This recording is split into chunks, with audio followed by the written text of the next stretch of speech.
ചൂരമല മുണ്ടക്കൈ ദുരിതബാധിതർക്ക് സർക്കാർ കൽപ്പറ്റ പുൽപ്പാറ എൽസൺ എസ്റ്റേറ്റിൽ നിർമ്മിക്കുന്ന ടൗൺഷിപ്പിലെ വീടുകൾ ഗുണഭോക്താക്കൾക്ക് കൈമാറാൻ വേണ്ടിയുള്ള നറുക്കെടുപ്പ് നടന്നു. മേപ്പാടി MSA ഓഡിറ്റോറിയത്തിൽ നടന്ന പരിപാടിയിൽ ഗുണഭോക്താക്കൾ തന്നെ തങ്ങളുടെ നറുക്കു തിരഞ്ഞെടുത്തു. ആദ്യഘട്ടത്തിൽ 178 വീടുകളാണ് കൈമാറുന്നത്. ടൗൺഷിപ്പിന്റെ 1-ാം സോണിലെ 115 വീടുകളും 3-ാം സോണിൽ നിന്ന് 30 വീടുകളും 4-ാം സോണിൽ നിന്ന് 33 വീടുകളുമാണ് നറുക്കെടുപ്പിലൂടെ ഇന്ന് ഗുണഭോക്താക്കൾക്ക് കൈമാറിയത്.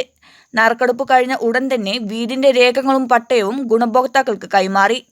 മേപ്പാടി MSA ഓഡിറ്റോറിയത്തിൽ വെച്ച് നടന്ന പരിപാടിയിൽ പട്ടികജാതി പട്ടികവർഗ പിന്നോക്ക ക്ഷേമകാര്യ വകുപ്പ് മന്ത്രി OR കേളു മുഖ്യപ്രഭാഷണം നടത്തി.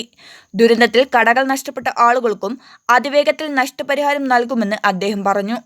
കൽപ്പറ്റ MLA T സിദ്ദിഖ്, ജില്ലാ പഞ്ചായത്ത് പ്രസിഡന്റ് ചന്ദ്രിക കൃഷ്ണൻ, ജില്ലാ collector doctor DR Meghashree, Kalpetta നഗരസഭാ ചെയർമാൻ P വിശ്വനാഥൻ, ജില്ലാ panchayat vice president T Hamsa, ജനപ്രതിനിധികൾ, ഉദ്യോഗസ്ഥർ, സർക്കാർ ജീവനക്കാർ തുടങ്ങിയവർ പരിപാടിയിൽ സംബന്ധിച്ചു. ന്യൂസ് 1 മേപ്പാടി.